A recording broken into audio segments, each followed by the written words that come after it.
The galaxy was calm, or at least it appeared so. Trade routes were open. The Great Council of Species spoke of peace, and most thought war was a story of the past. To them, bloodshed belonged to history books, not to the present stars. When humanity began to spread across the void, many aliens welcomed them politely but kept their distance.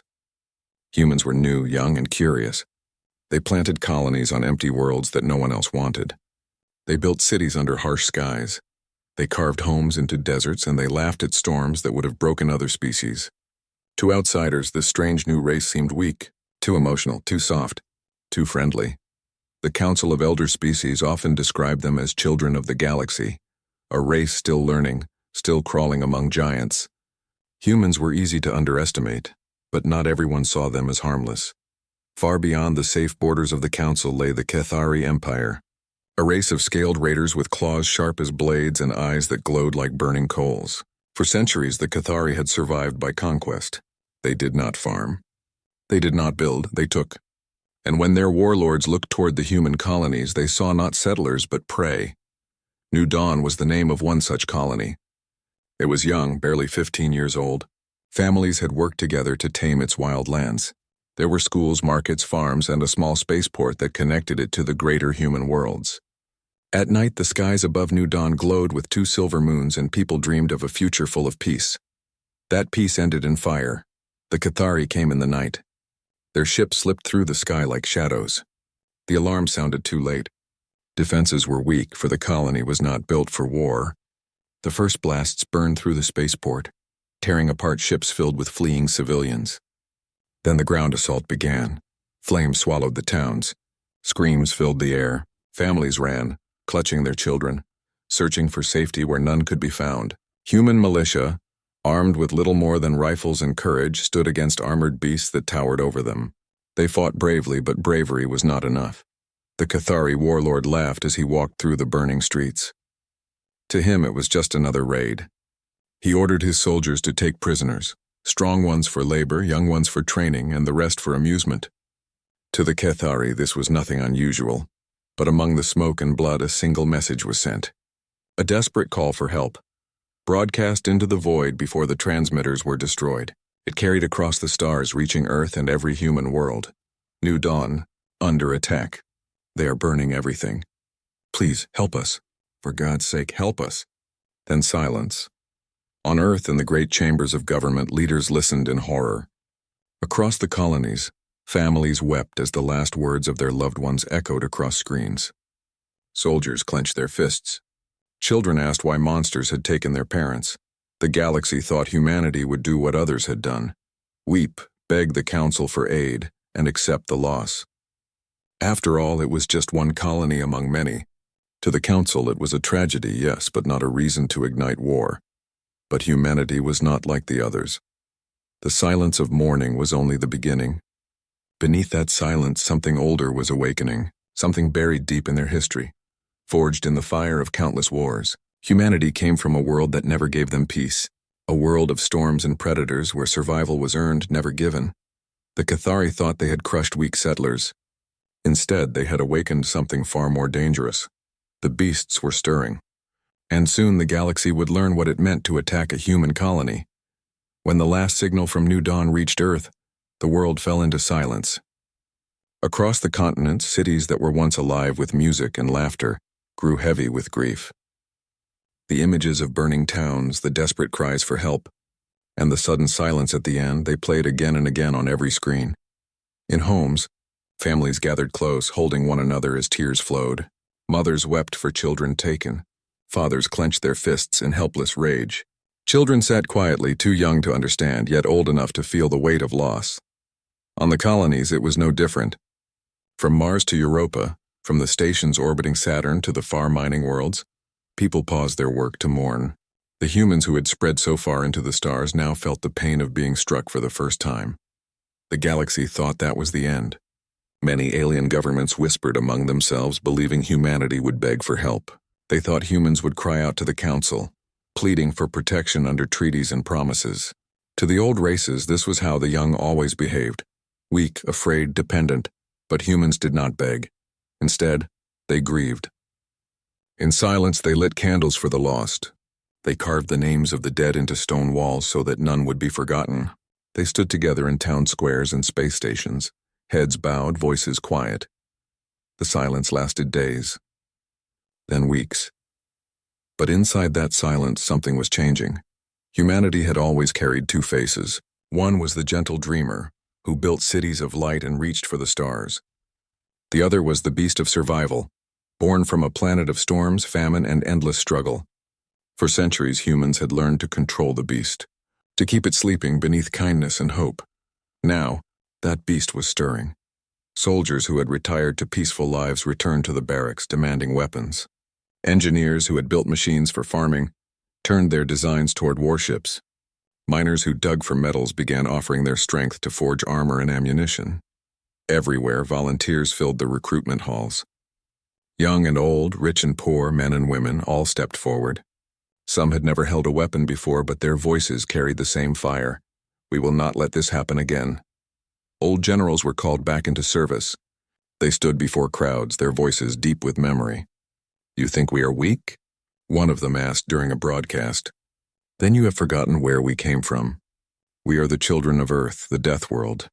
We are the storm made flesh." The Council of Alien Nations watched uneasily.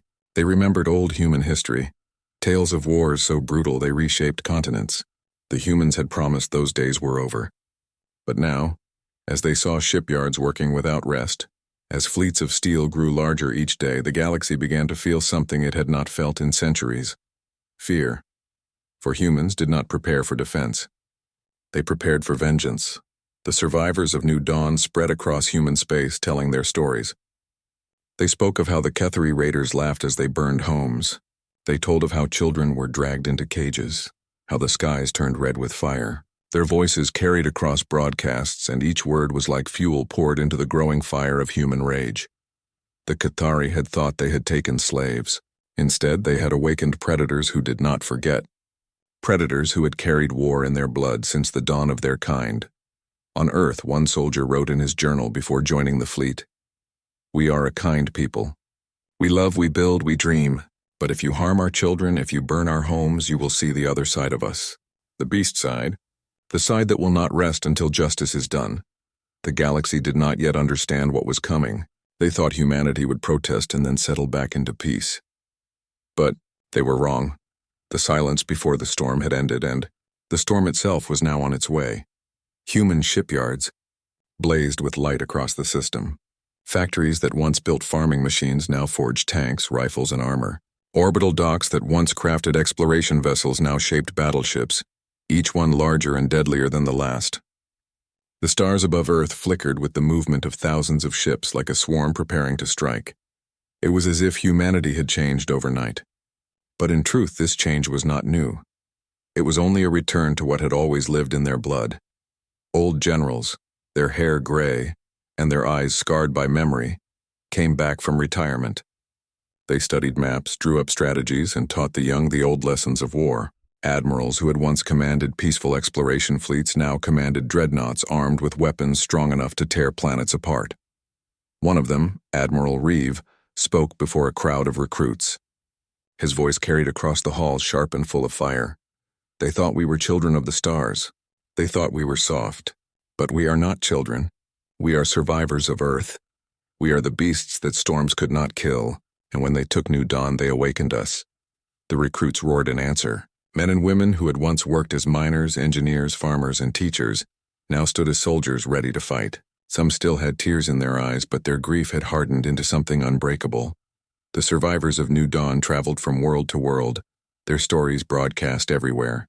They spoke of families torn apart, of screams in the night, of the Ketheri laughing as they dragged children into cages. Each word was like a spark thrown into dry wood. Anger spread like wildfire. On Mars, a young boy who had lost his brother in the attack stood outside a recruitment office. Fists clench. "Everson, if I was older," he said to the cameras, "I would fight too. I would make them pay." His small voice broke the hearts of millions. The galaxy was watching. The Council of Alien Nations met in secret halls, whispering with unease. For centuries, they had looked down on humans as a curious but harmless race. Now they watched with growing fear. Never before had they seen such speed in building fleets. Never before had they seen such unity among humans who once argued endlessly over politics and borders. It seemed that grief had erased every division. No longer were they earthborn or colony-born. They were all human, and they were all hungry for justice. The Kethari, however, laughed when reports reached them. To their warlords, this was amusing. They had crushed hundreds of races before. The humans would be no different, they thought. They are weak flesh, one Kethari general sneered. They cannot stand against us.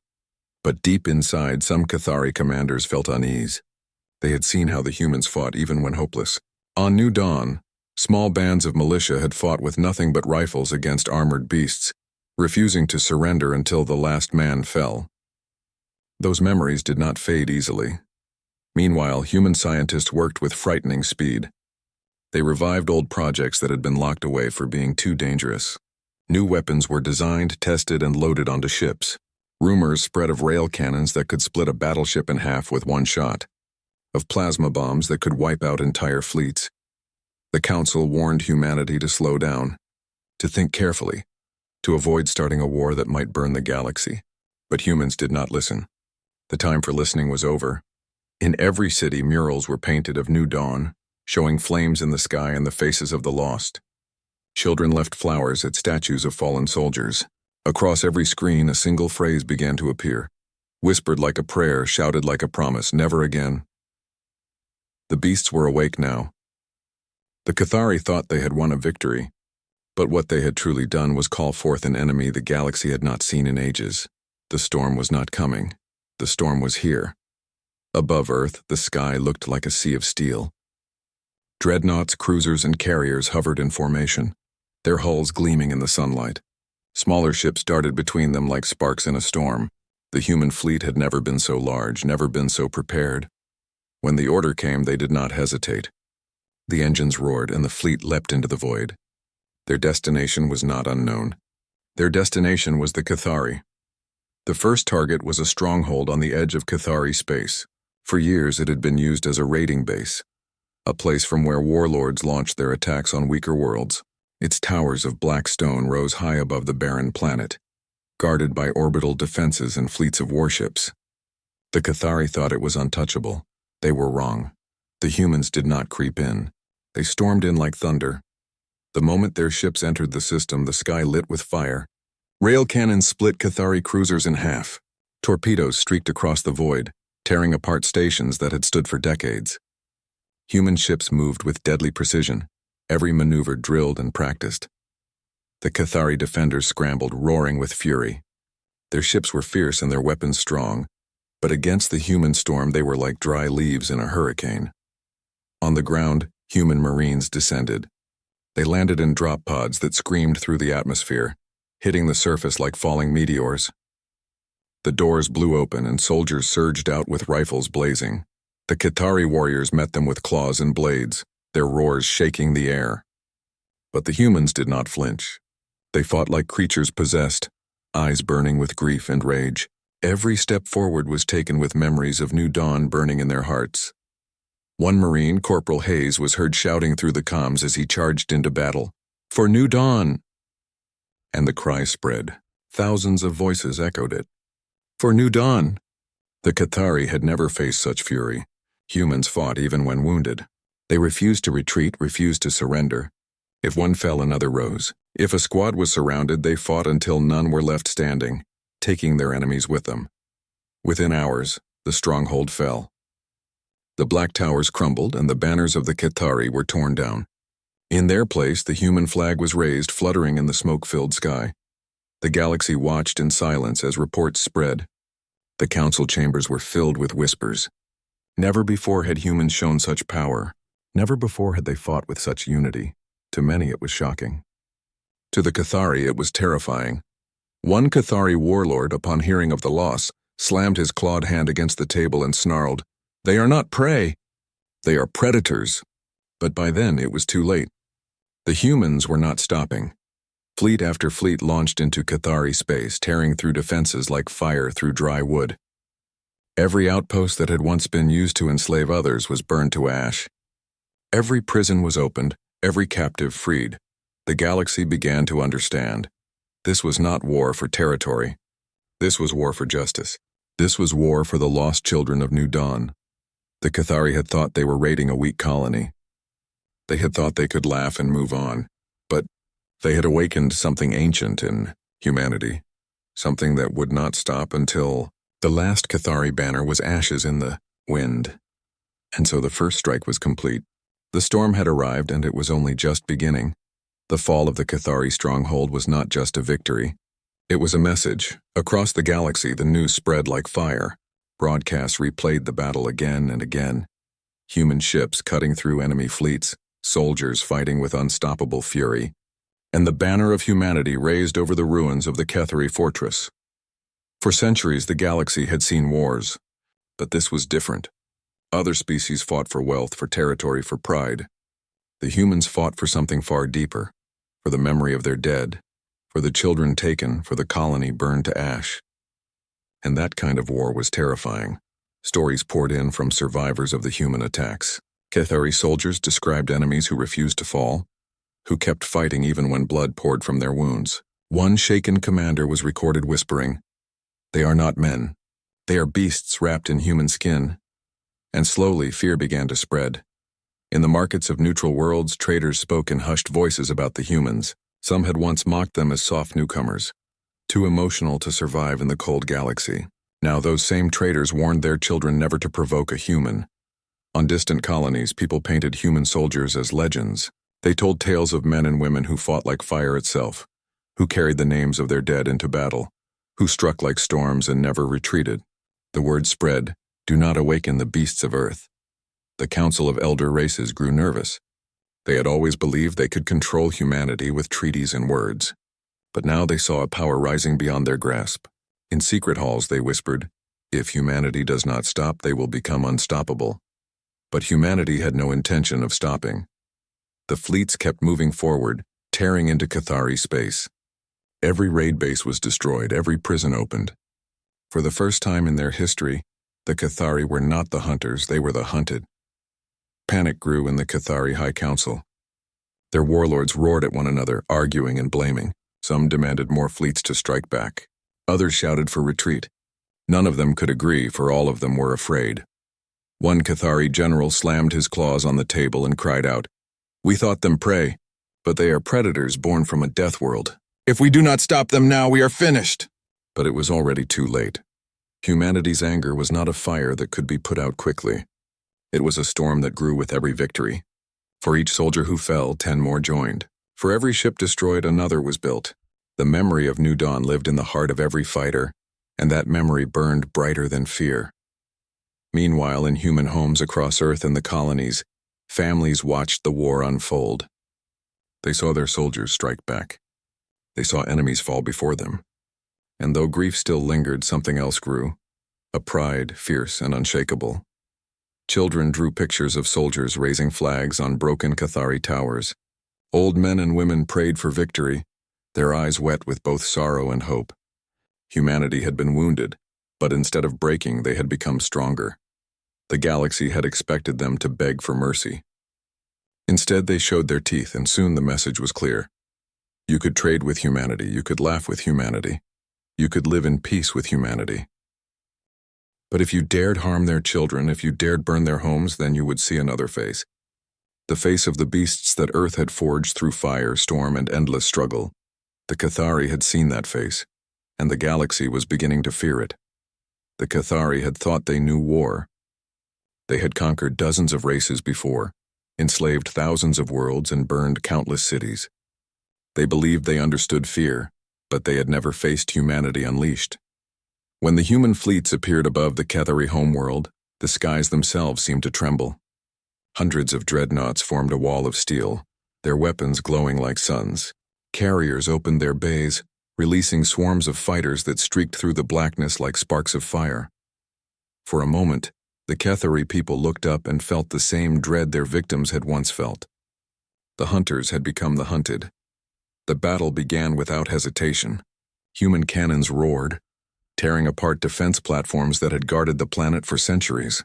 Cathari fleets rose to fight, their massive warships clawing desperately at the human lines. But every blast they fired was answered by 10 from the humans. Every ship they lost was not replaced. Every soldier they sent to die only fed the rage of their enemies. From orbit, human marines launched toward the surface. Drop pods rained down like a storm of fire. When they struck the ground, the doors blew open and soldiers charged out with fury burning in their eyes. On the plains of the Kethari capital, the two armies clashed. The Cathari roared with their claws and blades, their scales glinting in the firelight. But the humans did not falter. They fought as if death itself could not touch them. They fought for new dawn. They fought for every child stolen, for every parent lost, for every name carved into stone back home. The battle cry rose again, carried across the fields, across the comms, across the skies themselves, for new dawn. And with those words, the beasts of earth tore into their enemies. Cathari generals watched in horror as their lines broke. Their strongest warriors fell before soldiers who refused to retreat. Even when wounded, the humans fought on, crawling through blood and smoke just to drag another enemy down. In the council halls far across the galaxy, alien leaders watched the broadcasts in silence. The human commander had allowed it, broadcasting every moment of the invasion for all to see. And when he finally appeared on the screen, his voice echoed across every world. You attacked our colonies. You burned our homes. You stole our children. And you thought we were weak. Congratulations, you have awakened the beasts. We will not forgive. We will not forget. The word sent shivers through the galaxy. Some felt pity for the Kethari. Others felt terror, realizing what humanity truly was when pushed too far. The Kethari capital burned. Towers that had stood for thousands of years crumbled beneath human firepower. Their leaders, once proud and untouchable, were dragged from their palaces in chains. The Kethari roared for mercy, but none came. For mercy had died with the people of New Dawn. The fighting lasted only a day, but to the Kethari it felt like eternity. When the smoke cleared, the once great empire lay broken, its heart ripped out. On the battlefield, human soldiers stood in silence. They did not cheer. They did not laugh. Their victory was not joy, it was justice. And justice, they knew, always came at a price. As night fell on the ruined Kethari capital, the survivors huddled in fear. Above them, the human fleet remained in orbit, a silent reminder of the storm that had descended. The beasts of Earth had been unleashed. And now the entire galaxy understood the truth. Humanity was not to be mocked, not to be underestimated, not to be harmed without consequence. For once awakened, the beasts would not sleep again. The war was over. The Kethari Empire, once feared across the stars, was no more. Their fleets were shattered, their leaders bound in chains, and their cities reduced to ruins. The hunters of the galaxy had become prey, and now they were gone. But humanity did not celebrate. On Earth and across the colonies, people gathered not with fireworks, but with candles. In every city, in every station, in every outpost, names were read aloud, the names of those lost on New Dawn, the soldiers who had fallen in battle, and the civilians who would never return. Walls of stone were carved with those names so that no one would ever forget. Children placed flowers beneath those walls. Families stood in silence, holding one another. Soldiers, their uniforms still stained with war, bowed their heads.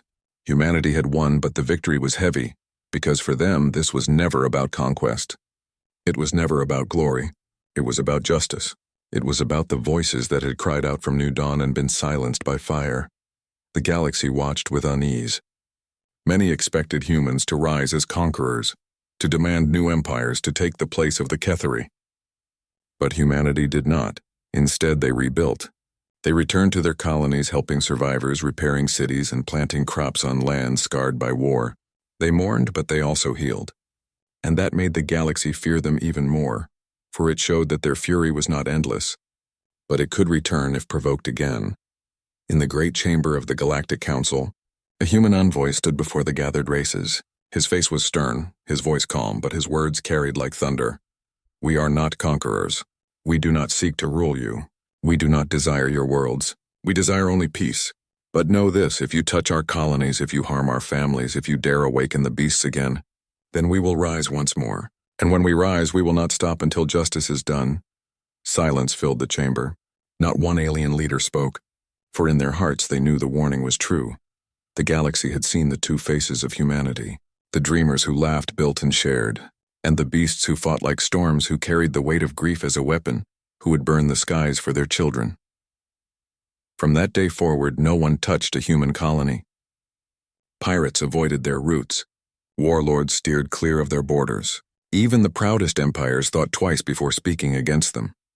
On New Dawn, the ruins were rebuilt. Families returned, carrying pictures of those who had been lost, placing them in their new homes. Children played again in the streets, though the scars of fire still marked the walls. Above the colony, a statue was raised, a soldier holding a child standing tall against the storm.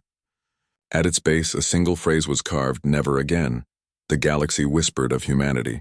Some called them dangerous. Others called them protectors. But all agreed on one truth. Humanity was not to be underestimated, because the beasts of Earth were always there, sleeping beneath the kindness, waiting in the shadows, and if ever awakened again, they would not stop. They would not forgive. They would not forget. The stars had learned their lesson. You could live in peace with humanity. You could laugh with them, dream with them, trade with them. But if you struck their children, if you burned their homes, then you would awaken the beasts. And once awakened, the beasts would never sleep again.